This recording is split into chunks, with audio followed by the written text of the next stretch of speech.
Superman Dawn of Justice yet? No. Thank Christ. Oh, it's bad. How bad? It's Satan's pubic hair. No, it's not. It's honestly, like, not a god-awful movie. Like, it's not bad in an... Garrett, what are you doing? Okay. Anyway. This happens every time. Episode. It has to, like... We have to yell at Garrett every time now. It's going to have to become a running gag. Anyway, it's not bad in, like, a train wreck, crash and burn kind of way. Like, it's not entertainingly bad. It's just boring. It's like Attack of the Clones or... what was the other movie I compared it to? What else did you compare it to? Is it Green Lantern bad? I don't know, because I never saw Green Lantern. I at least have heard Green Lantern's entertainingly bad. Yeah, it's definitely worse than Man of Steel.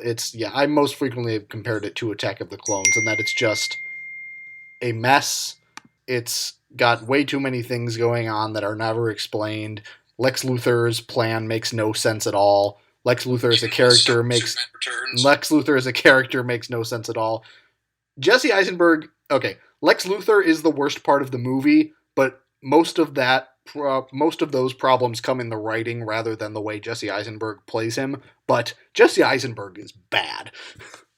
I think, well, honestly, because every review I've read say it's one of the worst performances of the year. That's every review I've read by yours. You're the only one who is even lightly defending. Like, I mean, it's a bad performance, but he has so little to work with that I almost can't blame him. I kind of like this incarnation of Batman, even though he kills people, because everybody kills people in Zack Snyder's world. The original Batman killed people. Yes, but they got rid of that. Some things change. And you know what? If he's going to kill people, at least have it so he doesn't use guns. It's a mess, and it's boring, and it's not a good movie, and it's going to make $1 billion. And I'm not going to see the Justice League movie. And Doomsday is exactly as stupid as it looked in the trailer. Alright, so Garrett, just do your fucking intro. I can't fucking take this. Okay, so towards the end of last week's podcast, I believe we were assigned this week with movies that we didn't like the first time, but after going back a second time, we thought, hey, this ain't bad. So the movies we have chosen are Rushmore by Wes Anderson, Grand Budapest by Wes Anderson, and then originally A Bug's Life. But you know what? We're not going to talk about A Bug's Life because that's probably one of the weak Pixar movies, and it's a Pixar movie and it's good, but I don't think it's rendered enough for as deep of a conversation as we will have about Grand Budapest and Rushmore. And we decided, well, we should at least have a third movie. We decided on Anomalisa, but that kind of went to shit. Well, we can talk about it anyway. I think so. I put it in the custom thumbnail, so we have to talk about it. It's a fun movie. Well, fun in quotation marks. It's not fun for me. All right, let's talk about the movie that was actually assigned for this week and that people actually watched, except Warner couldn't finish it because he hated the main character too much, apparently. I stuck through Juno and you can't stick through Rushmore. I hated the character's guts. I hated Juno's guts, but I kept watching out of obligation. So, Rushmore. Wes Anderson's second feature film, co-written by him. And you can tell. Co-written by him and Owen Wilson, who would later... Does not appear in the movie. He does not, although I believe both of his brothers do. Luke Wilson is in there briefly, and then I believe the other Wilson brother, who I'm not sure what his name is, plays the coach when they're digging up the field for the aquarium. They just start cutting down the tree. So, This is a movie that the first time I saw it, I had a very similar reaction to what you're about to hear out of Garrett and John. But I went back and I watched it a second time, and the first time, like, okay, so this is one of Wes Anderson's movies, probably one of the only Wes Anderson movies to take place in something like a real world. And I think a lot of people really like that about that and don't like that his later work takes place in this kind of Dollhouse universe. But we really like the Dollhouse universe. But for a lot of people, this is their favorite Wes Anderson movie, and a lot of people consider it his best movie. I would disagree with that, even though I like it a lot more now than I did before, because it's his second feature film, and he's not fully formed yet as a director, and a lot of his idiosyncrasies, a very limited range of types of camera movements and symmetrical framing and very impeccable placement and things like that, aren't quite as pristine here as they are in some of his later movies. But after watching Francois Truffaut's The 400 Blows, which was a major influence on Wes Anderson, I went back and rewatched Rushmore, and this is a movie that's very clearly an homage to French New Wave cinema, and I think 400 Blows in particular. A lot of the camera work here recalls shots in that movie, and I really appreciated it on the second go-round. It's a very, I think, deep story, and it has a lot of layers to it, like most of his work does, and it's very melancholic, and Bill Murray's great, and Jason Schwartzman is great, and I really like it, and eventually I'm going to buy it on DVD. In the Criterion Collection. In the Criterion Collection, yes. Because they love the Criterion Collection. Fucking loves Wes Anderson. Indeed, they do. To me, it's one of those. I kind of find it surprising that this is the one everyone rallies behind, because to me, I think sort of Wes Anderson's idiosyncrasies work best in the Dollhouse universe. Because to me, it's kind of like, that's what's so charming about it, that he creates these worlds where all these things make sense. Whereas in this, it's the real world, and some of the things that, like, some of the you notice things like, some of this acting is a bit weird. Some of this dialogue's a bit weird. Some of these character reactions are a bit weird. This seems kind of off. And I think because the other films are in this weird universe, you push that aside because you go, okay, the different world, different rules. Whereas here you go, you notice these things. I think it's a similar problem The Dark Knight had. Whereas the more real you try to make it, the more unreal it seems. Mm-hmm. So that's sort of my sort of pushback on the people don't like the Dollhouse universe. I did appreciate how real Rushmore was. I did appreciate that beat because I actually started with watching Wes Anderson and his later works with Grand Budapest Hotel and Moonrise Kingdom, so that was fine. One thing I didn't like about Rushmore, I think it's the elephant in the room at this point, Max. I did not like the Max character. I liked the Max character. I didn't like what he presented. I liked how well fit it was to the story.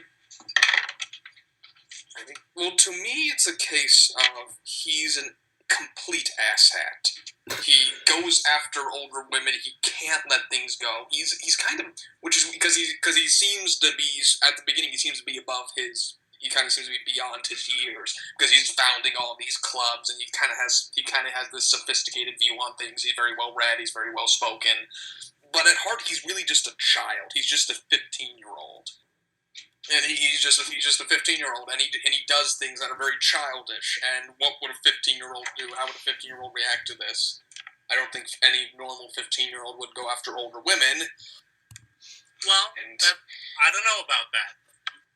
John, I think you made a good point about how Rushmore is proto-Grand Budapest. Mm-hmm. I think with Max liking older women, which later spawns Monsieur Gustave H. I've had older. Good point. Well, it seems very.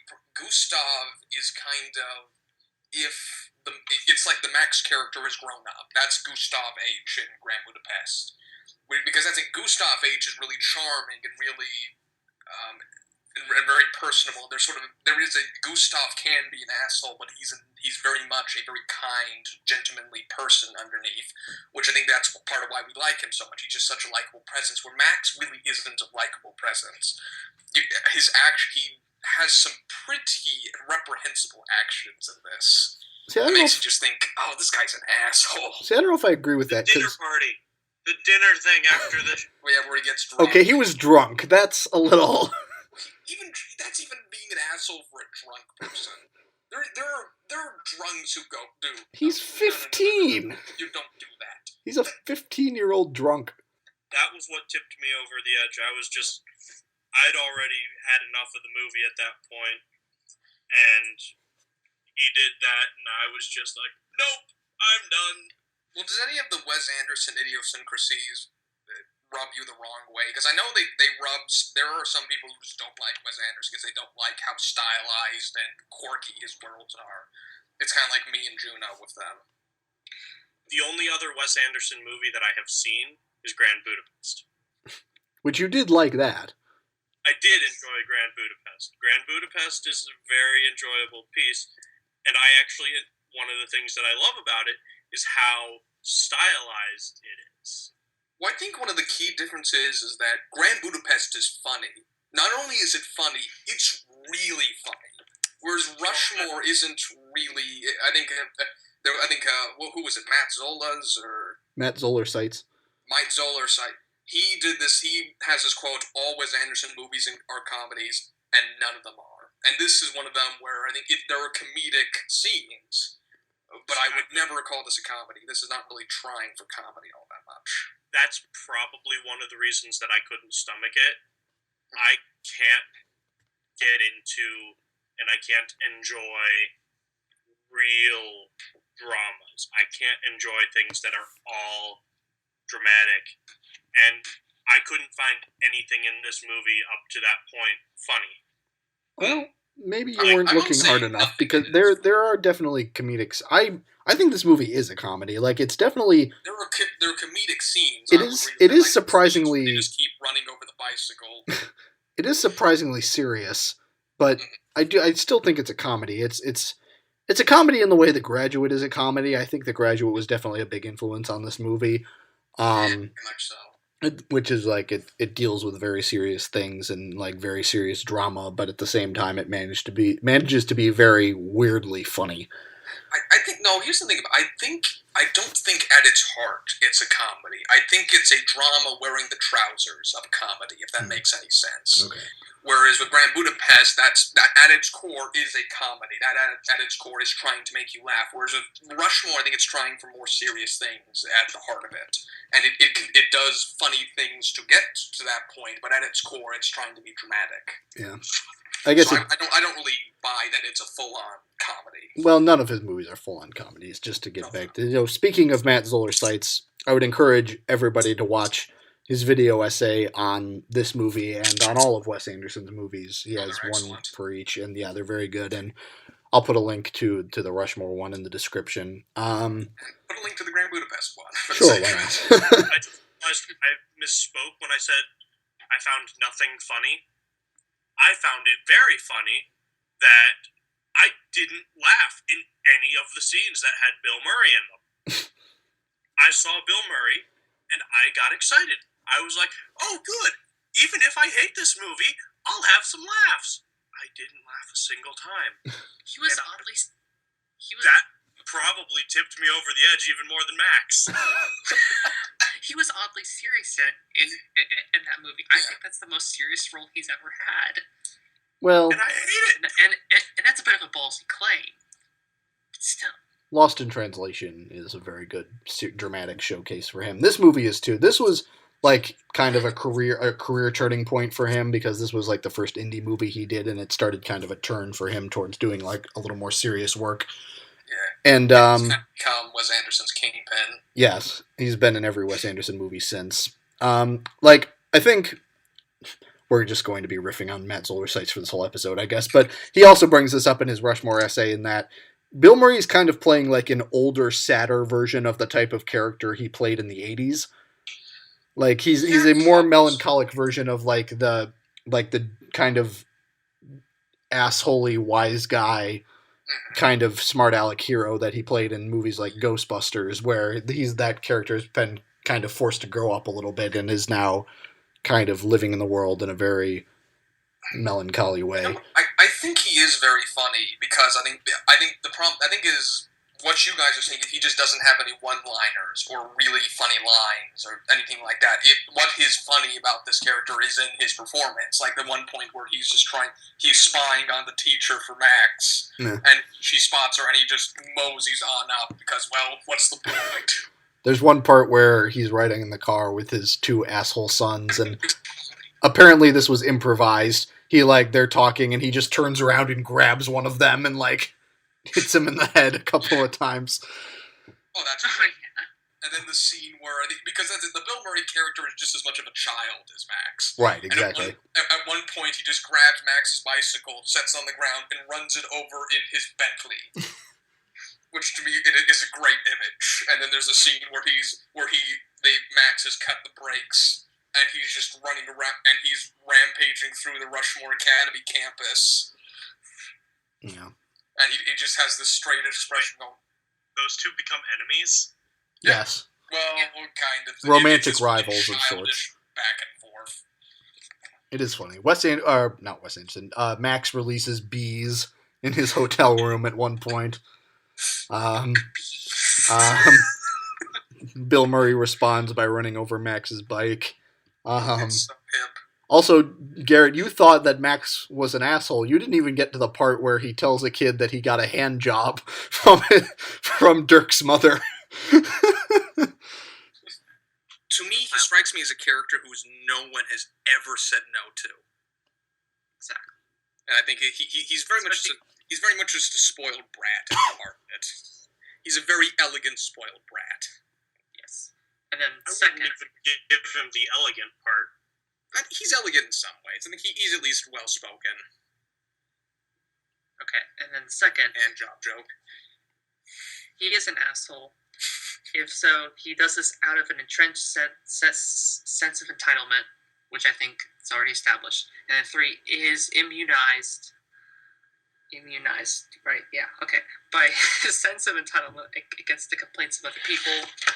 I think that's pretty self-explanatory. Well, this guy I don't think he has quite that much a sense of entitlement.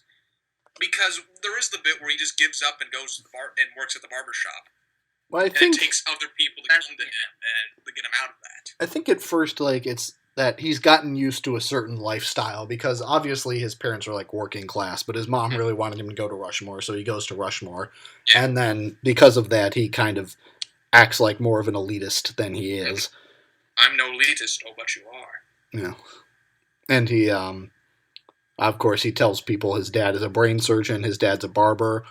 Side note, his dad looks a lot like Charles M. Schultz, who created Peanuts. Charles Schultz's father was a barber. Christmas Time Is Here plays in the background of one of the barbershop scenes. You put 2 and 2 together. Wes Anderson loved Peanuts, that is all. He even steals some of their staging. A little bit.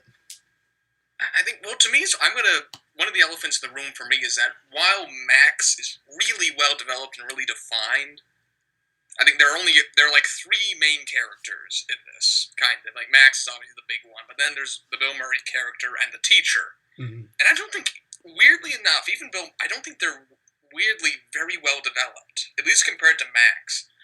Because we talked to Bill Murray twice, and then, he's Max's friend. A bit, okay, I'll go with this. It kind of comes out of nowhere. As far as the teacher's stuff, I think she's just kind of... I don't think she ever grows much of a character.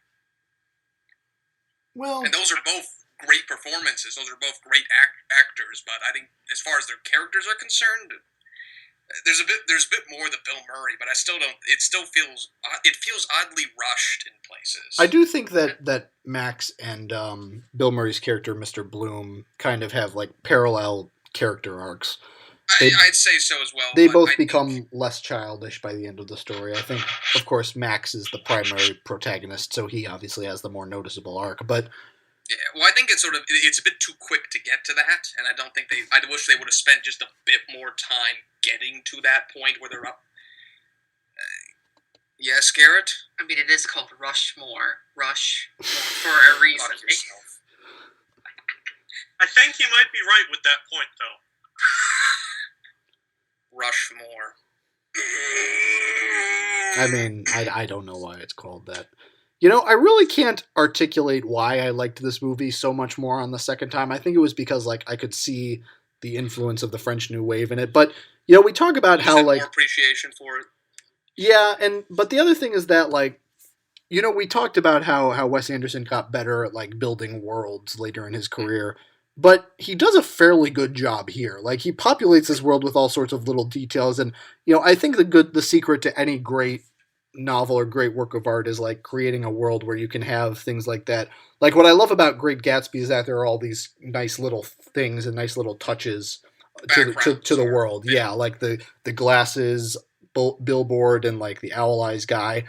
To Kill a Mockingbird 2, where you have Boo Radley and you have, like, all these background characters who populate it. And even though, like, it's a realistic world, it's still, like, you know, a fictional world, and it's a fully formed world that exists only on the page. And Wes Anderson does a good job with that here. Like, you have the Scottish guy, and you have Max's little friend Dirk, and you have, like, all these little side characters and all these little details that, even if this is set in more of a realistic world, it's still a Wes Anderson world that he built. And I still think that it's very good. I was very much kind of reminded of that when I don't want to go to this too soon. It kind of reminded me a lot of Charlie Kaufman's Anomalisa, with all the detail, with all the... Yes. But we can go back to... Well, I guess that gives us as good a segue as any to go into Anomalisa, and we can circle back around. I just want to finish up on Rushmore. I think it's a good movie because Max Fisher, even though he's an asshole, he's an interesting asshole, and he gets a very reasonable arc, and it's a world that's filled with really funny, likable characters. Yeah. So, thumbs up to Rushmore. Right.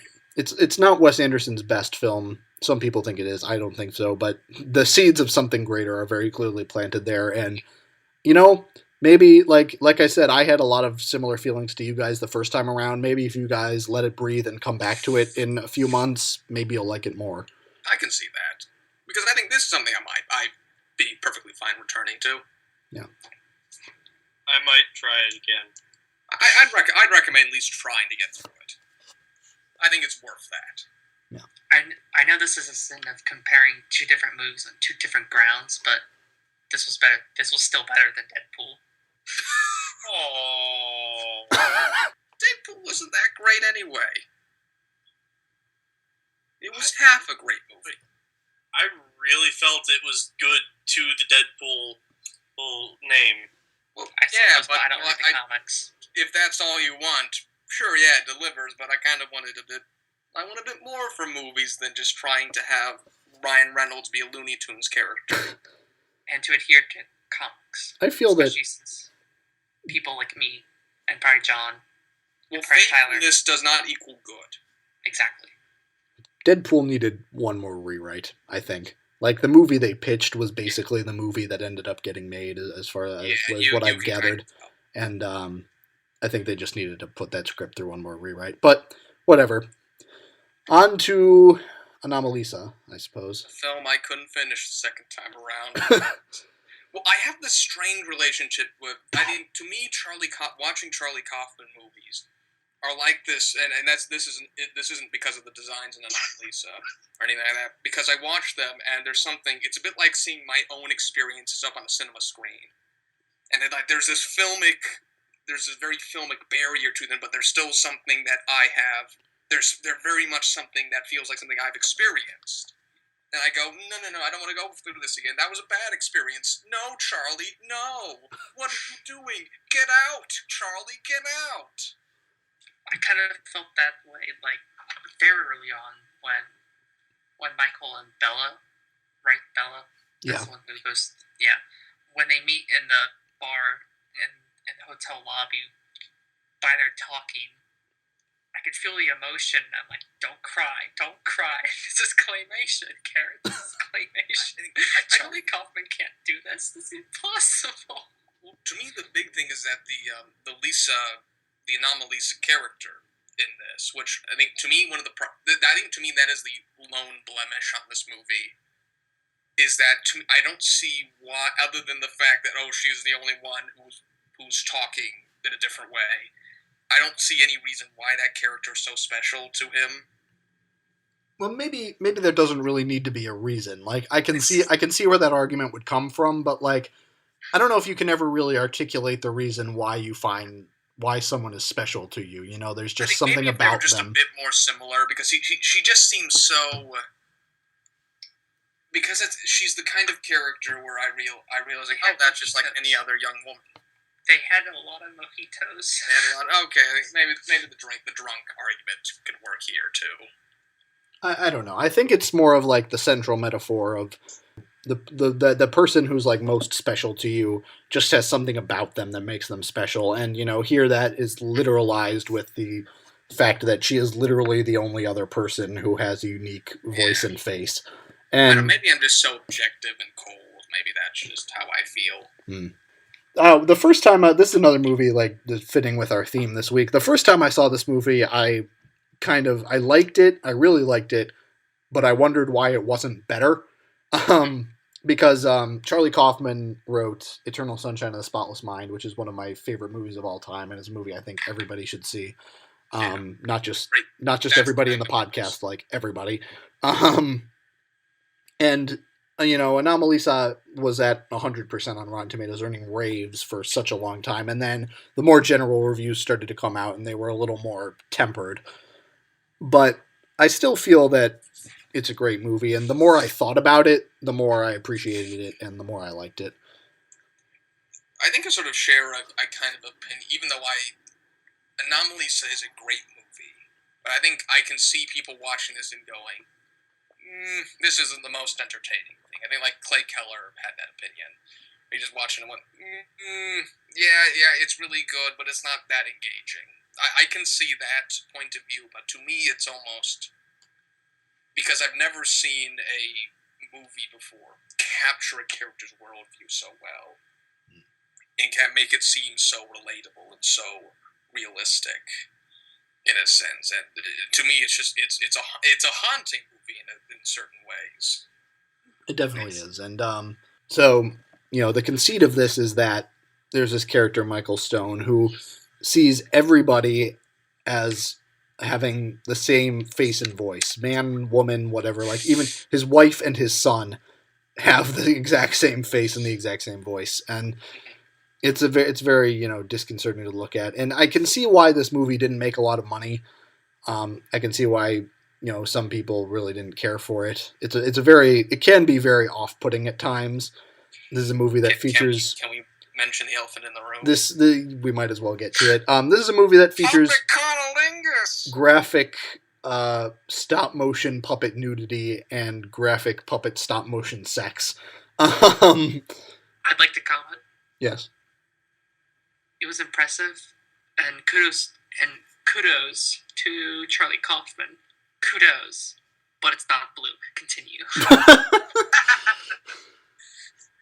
Are we going to have Blue Dong in every episode of this podcast? I don't think we talked about it last week, but maybe we did. Talk about it last week? I can't remember. Maybe you edited it out. I don't know. Continuing. God damn it. It wasn't as graphic as I thought it'd be, except for the side shot. It's pretty fucking graphic. I mean, I'm not sure you could get away with it. Everything that movie gets away with in live action. I think because it's animated, they probably let it get away with more. But it's interesting, like, there's a scene where Michael comes out of the shower, and you know, it's the first time you see full-on nudity in that movie. And the first time I watched it, I was like, "Oh, are they going for it? Are they Yep, they went for it. Yep, there it is." Down. Extra point is good. John, why don't you tell the story of the screening you went to? Okay. I do occasional movie reviews for WPTS radio at the University of Pittsburgh. I do it occasionally because I sure as hell ain't going to see every movie that's on the screening list because they're all shit. But we went to see Anomalisa, and I saw it with 2 other people.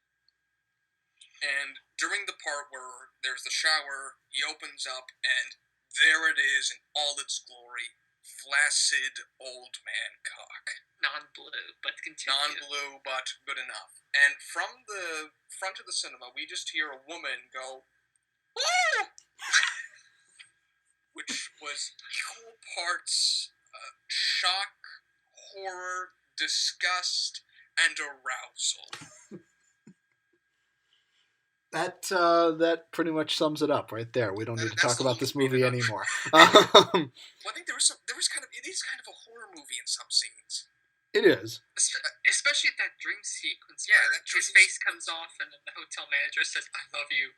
And to me, the part that gets me the most is when they're both eating breakfast and she just starts sounding the same as all the other people. And to me, I very much well, been here, done that.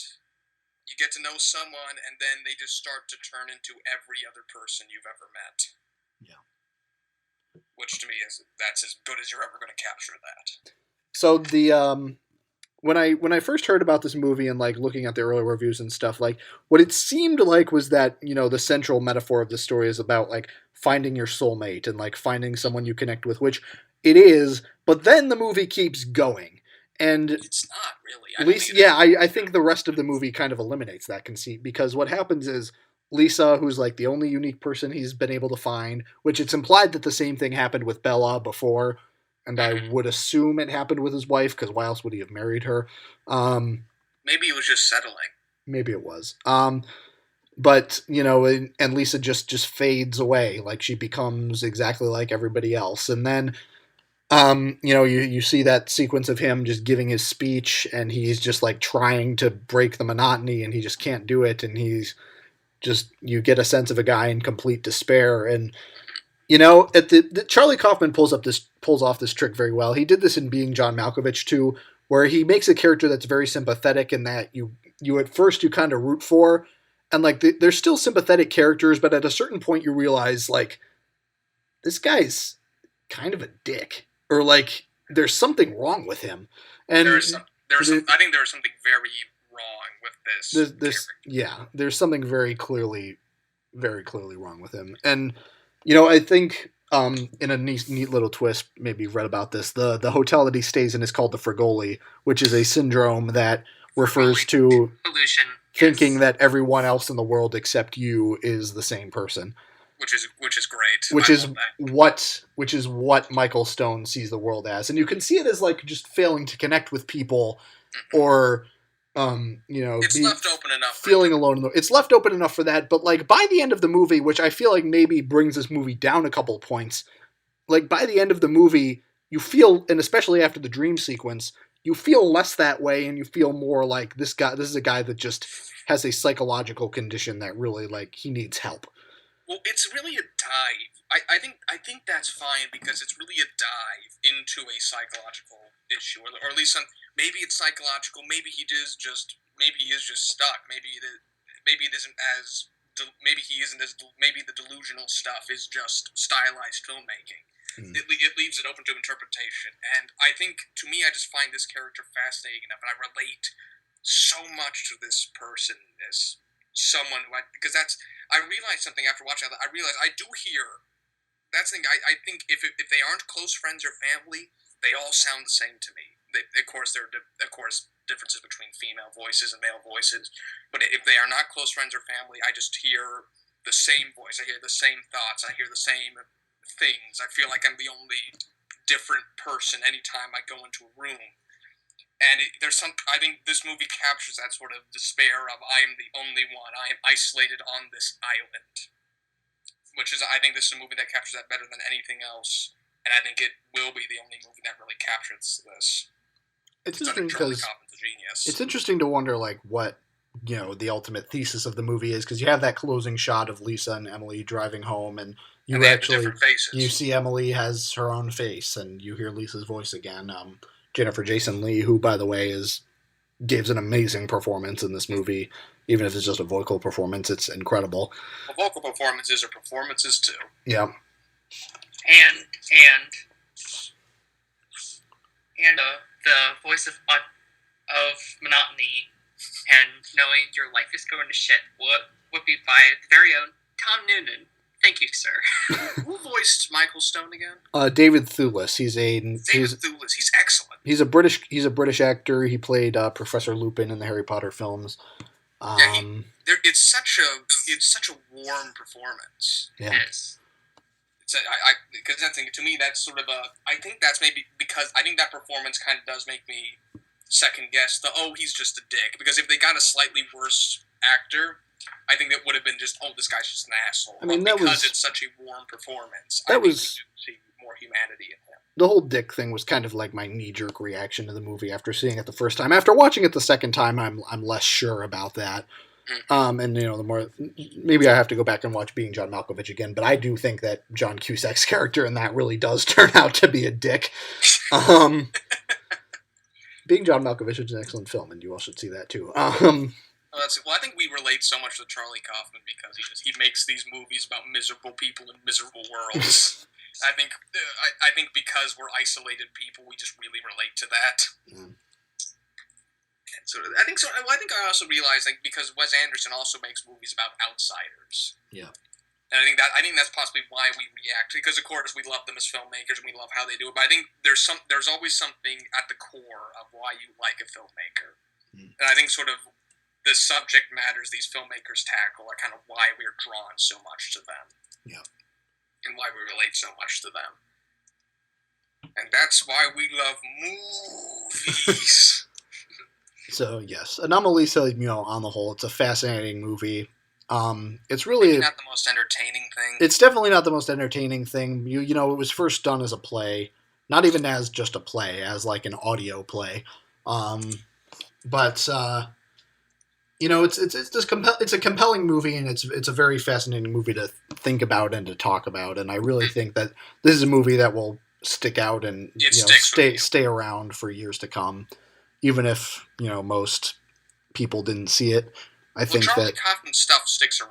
It doesn't matter how many people actually saw it; his stuff stays around. Yeah. Because I think Adaptation stays around, Being John Malkovich stays around, Eternal Sunshine really stays around. Yeah. I still think that Eternal Sunshine is his best film. I really don't know. I haven't seen his first directorial effort, Synecdoche, New York, which was extremely divisive. It is what it is. I haven't seen it, so I really don't know. Neither have I, and it might be a while before I do. But, Kaufman is Kaufman, and there's no one else like him. But that's Anomalisa. Now we go back to happier times with Wes Anderson's The Grand Budapest Hotel, one of my favorite movies, my favorite of Wes Anderson's films.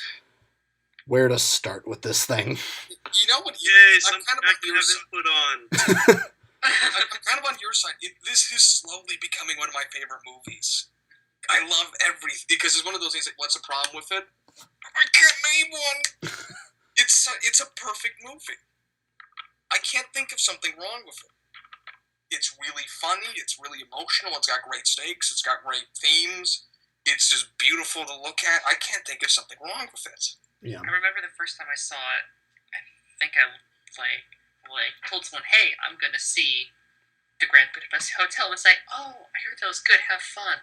And then after I saw it, I texted them, "Oh my god, that was amazing!" Well, to me, when I first watched it, I sort of saw it as this flippant little quirky comedy. That's really all I just saw the surface. But watching it again, this is a movie with this sort of melancholic underpinning. And these are, even though they're really cartoonish and Wes Anderson, these are still three-dimensional characters. These are still people, these are still relatable people. As weird and off-putting as Gustav might be at times, there's still a human being. There's still a human element to him. There's still something basically human about all these characters and all the things driving this movie. Yeah. I think, a lot of the people that are turned off by Wes Anderson's Dollhouse world were extremely turned off by this movie, because this is by far, I think, the most clearly constructed and most dollhousey of Wes Anderson's movies thus far. The hotel literally looks like a dollhouse. It really does. But, this world is so fully realized, and the comic energy is so great. And then, like you say, like, the more times you watch it, the more you recognize the melancholic underpinnings of it. And it really is a very sad story when you get down to it. I think to me, it has one of my favorite lines in any movie, which is, "Why did you keep it? Was it to try and preserve his world? His world? No, I don't think his world ever existed." I think it's something. His world was long gone. His world was gone before he ever entered it. Yep. Which is something that, I feel like that's a major theme of this movie, is that they're trying to preserve a world that is disappearing and maybe has already disappeared. And maybe never existed at all. Right. It's something that Stefan Zweig, who receives a credit at the end of this movie, apparently wrote quite a bit about and experienced himself. Well, it's very much it's a world disappearing as like the war. It's kind of a 30s period piece. It is. It's very clearly this 30s period piece, and it deals with the rise of fascism. The Lutzblitz. The Lutzblitz, yes. The ZZ. Z motherfucker. It's a very strange movie, but it's so brilliant, and between its comic set pieces and its melancholic stretches, I don't know if there's a movie that really pulls off that balance quite as well as this one does. Well, I think why it's as successful as it is because it's really fun to watch. It's really funny. Every joke is nailed. This movie's just perfectly executed. And it's just really enthralling to watch. And so you want to peel back the layers. You want to see more things there. And there are more things there. There are things to pull back. There are things to see. It's just this wonderful experience to go back and look for. Yeah, we just can't. This movie's. I think this is Wes Anderson at the top of his game. He's sharp as a tack. Everything that needs to be what it is what it is. It's marvelous. We really don't have much else to say. What else is there? There's not much else to say, John. That's basically summed it all up. It's a gorgeous movie that I can't come up with anything that could possibly make it better. It's beautiful. Much like the Mendel's dessert pastries in this film, we can all of us agree that it's perfect and delicious. It's Mendelicious. It's beautiful. Like, even if the script and the acting were crap, which it is in by no means even close to, it would still be a beautiful movie because the sets are so phenomenal. So good. Oh, the soundtrack. The soundtrack is amazing. Even if you took away one aspect of the movie, it would still be such a gorgeous movie because the cast is perfect. The script is amazing. The scenic design is out of this world good. And the score is John Williams quality with all of his Star Wars and stuff, but at the same time, subtle and completely different. Like, personally, anytime I hear one of John Williams' things, be it from Star Wars, from Superman, from Indiana Jones, I just get, everything is lifted off of me and I get happy. I feel the same way when I listen to this soundtrack, but it doesn't jump out and consume me like the Star Wars or Indiana Jones or Superman stuff does. To be clear, John Williams did not write the music for this movie, but... Although I will say that it's an excellent metaphor, and it's certainly applicable to Alexander Desplat, yes, who won an Oscar for this. Yes. Won an Oscar for this. Very so. Deserving Oscar. Very deserving. Yes. This score and the Moonrise Kingdom score are two scores that I could pull out anytime and just be completely contented listening to them. They even stand on their own without the movie. Yes. They're that great. So I think Grand Budapest Hotel is not ass cancer. It's perfect. You should go see it right now. Right fucking now. Although Grand Budapest Hotel without Ray Fiennes isn't quite ass cancer, but it's on the nose, which is why Ray Fiennes is especially good in it. Ray Fiennes gives a spectacular performance in this. It's almost career defining on it. To me, he'll never be in anything as good. I mean, he's been in things that are, very, very good. I mean, I thought he was spectacular in Spectre out of all movies. Don't discuss that movie. Do not discuss films that waste Well, wait a minute. What did you think of Skyfall, Garrett, or of Spectre, Garrett? It was better than Quantum of Solace. It was slightly better than Casino Royale. Really? You liked it better than Casino Royale? People think that's one of the best. But nowhere near as good as Casino Skyfall. Royale does not have the same Bond feel that Skyfall and the older Bonds do. Well, it wasn't trying for that. I think people just really like it as a movie. Which, as a movie, it is great. I will argue that it is not a very good Bond film, but it's still better than Quantum of Solace by leaps and bounds. And Ray Fiennes' performance in Spectre was especially surprising, especially as he went towards the end, when he kind of morphed into a Monsieur Gustave H type of character.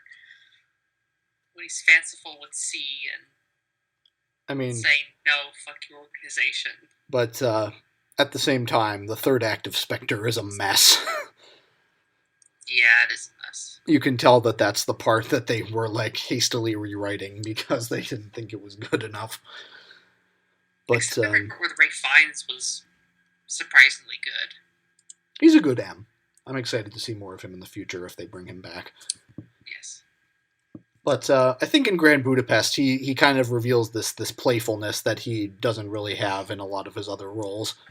He cuts a very impressive and sometimes ominous figure, obviously in Schindler's List and in other movies he's been in, the Harry Potter films, for instance, and in Bruges, yes.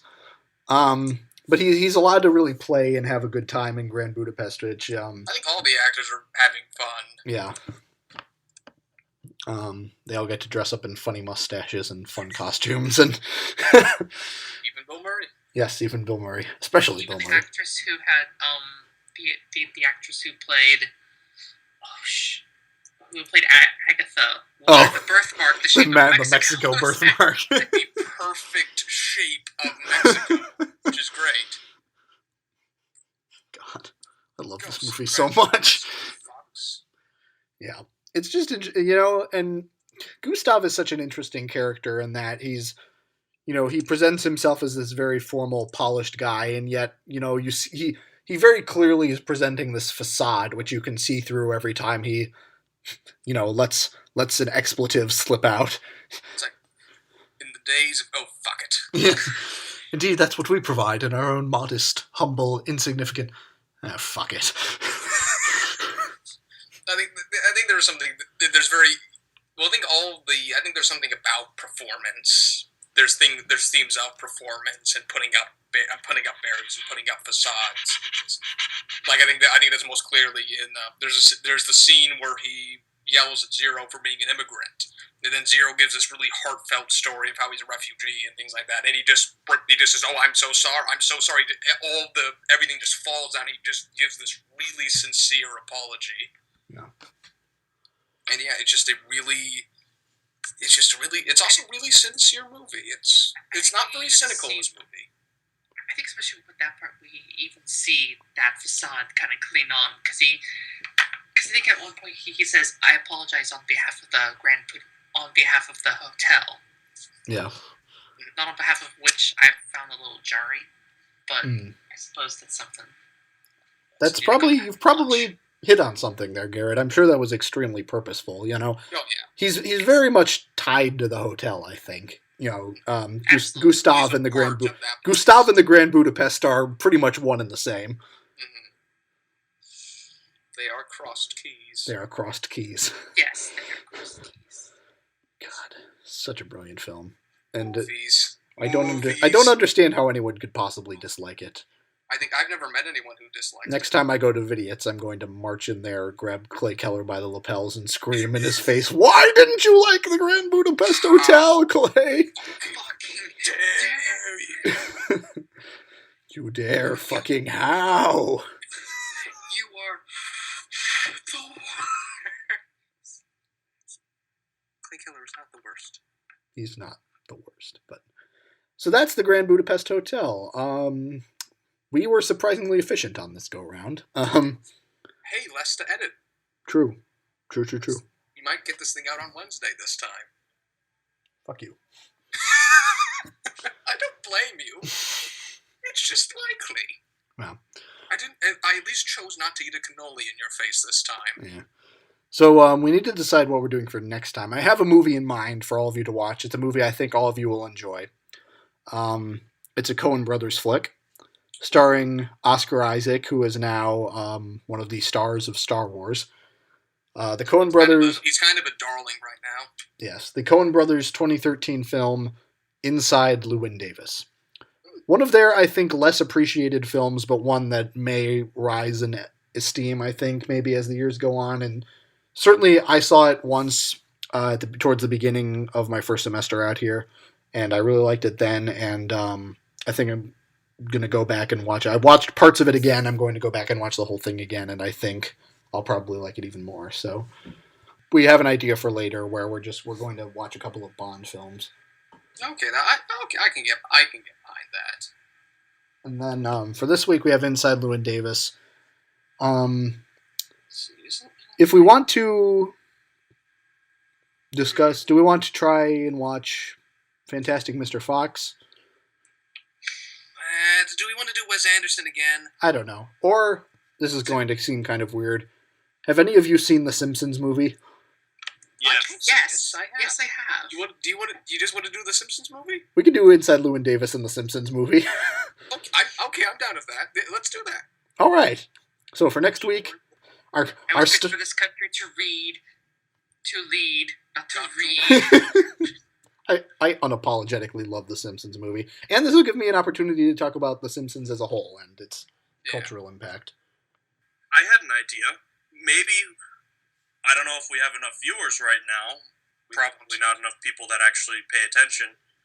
But maybe we should have the viewers comment for a comments. preferred film, and once we have a decent sized following or something like that, we can actually do that. And do All right, a viewer favorite. we can suggest that. Viewers, if there are any of you, leave a comment to try and decide what movies we should put on our lists for next time. So, should we save Up in the Air for later, or Let's save Up in the Air for later. I think the Simpsons movie and Inside Llewyn Davis are just such an odd pair. I think that's we'll continue our studies in contrast next week with the Coen Brothers' unbelievably melancholic Inside Llewyn Davis and the brilliantly hilarious The Simpsons movie. Thank you for listening. President Arnold Schwarzenegger. Yeah. Hail Tyler.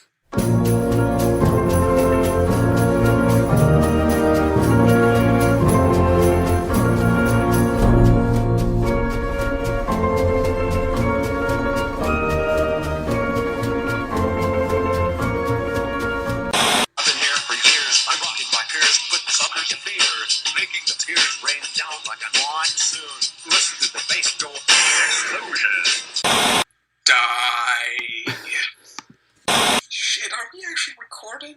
Yep. Fuck bees. It captures how awkward cunnilingus is. I had something I was going to say. Now I forgot.